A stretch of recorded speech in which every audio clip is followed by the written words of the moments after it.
Ex-ministro Ciro Gomes, a política brasileira vive um momento em que a mídia está tentando trabalhar com uma polarização entre Lula e Bolsonaro e colocando eles como extremos. O senhor analisa como essa situação? Isso é tudo um grande cálculo, não é? Muito desonesto, que quer reduzir a sociedade brasileira a uma disputa miúda entre coxinhas e mortadelas. Então criam-se os espantalhos. Evidentemente o Lula não é um espantalho. O Lula é um cara que foi presidente do Brasil 2 vezes. O Lula teve uma passagem muito aprovada pela população brasileira, embora, na minha opinião, que o ajudei inclusive, ele tenha errado demais na política. Não é? Porque afinal de contas é o Lula que cometeu a imprudência de botar o Michel Temer, por exemplo, na linha de sucessão do país. Isso eu não posso perdoar. É ele que deixa, não é, entrega furnas para o Eduardo Cunha roubar e comprar os deputados para fazer o que aconteceu no Brasil. Mas o Lula é diferente do Bolsonaro. O Bolsonaro é uma figura absolutamente estranha, para falar o mínimo, né? Se você tomar qualquer paradigma, qualquer padrão, não haver a menor chance de você ter um mínimo de respeitabilidade, não no pessoal, que todo mundo merece respeito, mas de como uma candidatura a presidente. Portanto, é um espantalho. Vem aí, pode acreditar, vem aí de novo o PSDB, vai simular que não tem nada a ver com o golpe, vai simular que não tem nada a ver com essa agenda antipovo e antinacional que eles estão sustentando junto ao governo Michel Temer, e vão se apresentar com o apoio da grande mídia como se fossem o centro para um extremo e tal. E essa é a grande direita criminosa, né, que está destruindo o tecido produtivo brasileiro e criando aqui uma selva.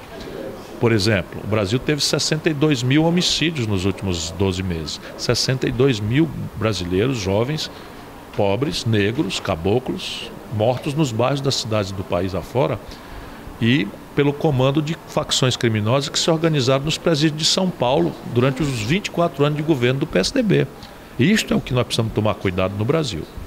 O senhor falou de PSDB, o PSDB está preparando uma espécie de carta aos brasileiros versão tucana. Como é que o senhor vê isso? É uma empulhação geral, né? Mas as pessoas estão muito amadurecidas no Brasil. Acho que de tanto se machucar, de tanto sofrer, o nosso povo vai transitar do protesto para um amadurecimento, para uma comparação. Não é à toa, não é que eles perdem as eleições todas no Brasil desde que o Fernando Henrique fez o que fez. O Fernando Henrique destruiu a economia brasileira e deu muito trabalho para recuperar. Agora a Dilma, infelizmente, repetiu o mesmo receituário e nós precisamos nos livrar disso. Nos livrar desse receituário estúpido que o PSDB está impondo ao país com o governo golpista do senhor Michel Temer. Fala-se muito em crise e sempre as soluções que são apresentadas seguem o receituário neoliberal. Tem saída fora do neoliberalismo para resolver crises? No neoliberalismo não há a menor chance a não ser de se agravar a crise. Por quê? Porque o neoliberalismo acredita, não é? E não digo nem que seja de má fé, embora a experiência concreta, por exemplo, da crise de 2008, deveria recomendar um pouco mais de humildade aos neoliberais brasileiros. Aos do estrangeiro, há uma revisão muito forte em marcha, há um debate muito sério, não é, da percepção da insustentabilidade deste marco de economia política que produziu a crise de 2008 e afundou a humanidade na maior crise da história do capitalismo mundial. Vai superar em termos de esterilização de riqueza, de produção de inequidade, de injustiça, de desemprego aberto em massa, a crise de 29, que foi uma crise muito rápida, enquanto a de 2008 está aí, presente, gravemente na Europa, nos Estados Unidos, ainda que está só discretamente com juros negativos há mais de 10 anos, quase 10 anos. Né? E aqui no Brasil esses caras são simplesmente imbecis. Na verdade não são imbecis. Eles produzem esse receituário para montar um esquema de transferência de renda de quem produz e de quem trabalha, tendo o setor público, o Banco Central como intermediário, para o baronato do rentismo, das finanças especulativas, do juro alto, da agiotagem oficial. Isso tem nada de neoliberal. 50% do orçamento entregue pelo governo aos bancos quer dizer que nós estamos com o Estado muito inchado. Só que é um Estado inchado não para fazer indústria, para fazer agricultura, para fazer saúde, para fazer segurança, mas para fazer a fortuna inexplicável do dinheiro produzindo dinheiro. Onde foi que na humanidade se conseguiu sustentabilidade para isso? Gerar dinheiro e não produzir um pão e não gerar um emprego. O presidente Michel Temer está tentando passar a reforma da Previdência. Como é que o senhor analisa a proposta do governo federal? A gente primeiro precisa dizer que, de fato, o Brasil precisa pôr em debate a sua matriz previdenciária. Porque nós estamos envelhecendo, tínhamos 6 pessoas ocupadas para financiar o aposento de um aposentado que não chegava a 60 anos, há 30 anos atrás, quando esse sistema foi montado. Hoje temos menos de 2 trabalhadores, estatisticamente falando, ocupados para financiar um aposento que passa de 73 anos a expectativa de vida. Portanto, temos que pôr em debate, eu me distancio daqueles que negam isto e tal. Isto dito, essa reforma que está proposta aí não ataca em nada o problema. Ela começa de uma grande mentira. A grande mentira é que o pequeno aposentado, os salários menores, são o problema da Previdência. Não é o problema da Previdência. O problema da Previdência é o sistema de repartição. E veja bem, é a grande equação de perversão em que o governo brasileiro tira dos pobres para dar para os ricos. Essa semana passada, nós estamos falando hoje na terça-feira, semana passada, o senhor Michel Temer expediu uma medida provisória perdoando os impostos das petroleiras estrangeiras por 20 anos. Sabe quanto é que dá isso? R$1 trilhão com T de tapioca. Isso paga o déficit da Previdência com casca e tudo pelos próximos 10 anos. Portanto, onde é que nós devemos mexer? Perseguir o professor, o servidor público, perseguir o trabalhador rural do semiárido do Nordeste, que não bota em 65 anos, que é uma vida dura, perseguir o amazônida que vive pegando malária, perseguir, enfim, as pessoas humildes e entregar R$1 trilhão do dinheiro que falta para a saúde, para a segurança, para as multinacionais do petróleo. Francamente, isso é um bando de assaltantes. Essa é a grande verdade que dura e cruel que nós estamos vivendo no Brasil. Aqui no Rio Grande do Norte, o seu partido PDT tem o prefeito de Natal, Carlos Eduardo, como candidato. É possível essa alternativa? O senhor aconselharia ele a desistir de seguir o mandato dele para disputar o governo? Ele, em nenhuma hipótese, cogita de desistir do mandato. Ele apenas sabe, como homem público exemplar que às vezes a gente não se governa. A gente está na vida pública, aqueles que estamos na vida pública para isso e que merecemos o respeito da população, e é o caso dele, que é um grande administrador, um grande político, é a 4ª vez que a população natalense o escolhe como prefeito, e é um prefeito super bem avaliado, tem consequências no meio de uma crise dessa que o Brasil está passando, que o Rio Grande do Norte está passando. Natal é um exemplo de eficiência, e ele sabe que às vezes, até contra a própria vontade, e eu sei bem disso.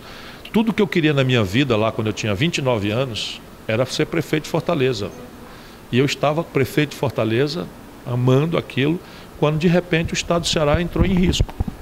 E aí uma missão maior surge e a gente consulta a população. Porque a diferença entre nós e esses oportunistas, carreiristas, é isso, é que a gente tem um nome a zelar, tem uma carreira que é comprometida com o interesse popular. E ele vai fazer isso na hora própria, ele não é um Dória, que é um farsante, que já se queimou. Por quê? Porque a população elegeu o Dória para ser prefeito de São Paulo. No dia seguinte o cabo se agarra no avião e vai atrás de ser presidente da República, traindo a população. Isso não é o caso do Carlos Eduardo. O Carlos Eduardo tem já a vivência, experiência, ele está assuntando. Quer ficar na prefeitura, acha que o dever dele é esse, está cumprindo um belíssimo mandato, mas ele sabe também que o Rio Grande do Norte está passando por um transe, e às vezes a gente pensa que as coisas não podem piorar, elas podem piorar.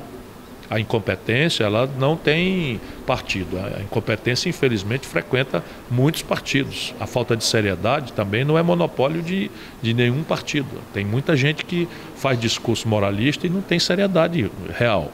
Então ele vai olhar tudo isso e vai ter a maturidade para decidir, juntando o coração dele com o coração do povo potiguar. O senhor fez a previsão de que Dória não chegava candidato em dezembro. Em novembro já não era mais. Porque é um farsante. Eu tenho muita experiência. Eu vou inteirar 39 anos de vida pública. Fui governador, fui prefeito, fui ministro 2 vezes. Fui deputado federal mais votado, deputado estadual. Saí para estudar na universidade. De maneira que eu acumulei uma experiência. Nunca respondi a um mal feito, nem sequer para ser absolvido. E esse tipo de meteoro eu conheço. Estou cansado de conhecer lá no passado. Igualzinho. Vestir roupa de gari, ficar simulando que é humilde, não sei o que e tal, e na verdade um politiqueiro de 5ª categoria, ia dar nisso, e já deu, mais um farsante que ficou na curva. O senhor tem feito algumas críticas às oligarquias brasileiras, mas o possível candidato do seu partido ao governo é de um grupo tradicional, de uma oligarquia. Veja bem, não é justo que se diga disso. A gente não é de oligarquia só porque tem aparentes oligarcas eventualmente. Não é? Aloysio Alves, que era talvez o grande líder, foi um político progressista de alta importância para o Rio Grande do Norte e para o Brasil. Quem conhece a história do Brasil sabe. Depois, evidentemente, o Rio Grande do Norte começou a ter né, alguns traços disso, né? Mas o que faz Carlos Eduardo? Rompe com a própria família. Rompe com a própria família, se afasta da própria família e vai militar no campo popular, no campo democrático, no campo progressista. Foi meu companheiro no PSB, meu companheiro no PDT, e não ficou no PMDB dizendo amém a nenhum tipo de distorção nem de prática. Isso é uma coisa que ele tem moral para dizer, né? Ele teve coragem de ficar com o povo, inclusive contra a sombra dos poderosos da sua própria família. Falando em PMDB, para encerrar, dá para governar sem PMDB o Brasil? O Brasil precisa ser governado sem o PMDB. Evidentemente que eu não quero dizer que não há um PMDB respeitável. Eu sou velho do ramo, conheço todo mundo. O Requião, eu vou com ele para qualquer lugar com muito orgulho. É do PMDB a vida inteira. Pedro Simon, lá embaixo no Rio Grande do Sul, é um cara do PMDB, companheiro de partido da mesma célula do Eliseu Padilha, que é um quadrilheiro. Mas uma coisa é o Eliseu Padilha, outra coisa é o Simon. E eu sou capaz de distinguir isso. Agora, como organização, a cúpula do PMDB hoje não é um partido político, é uma organização criminosa, é uma quadrilha de assaltantes e entreguistas da riqueza nacional aos estrangeiros. Esse daí nós vamos ter que enfrentar, derrotar e destruir.